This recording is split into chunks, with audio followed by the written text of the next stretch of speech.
ভয় দেখাচ্ছি না আমি, যা সত্যি ঘটনা তাই বলছি। তা তারপর কি হলো? হ্যাঁ, তারপর থেকে যে যে ওইখানে মুততে গেছে তার নয়তো পাখি কেটে দিয়েছে,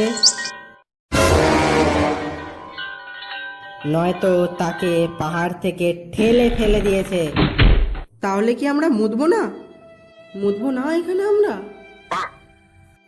না, মুতবো না আমরা।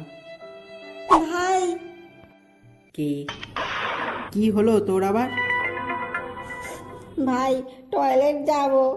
চেপে ধরে বসে থাক, যদি পাখি কাটার ভয় থাকে।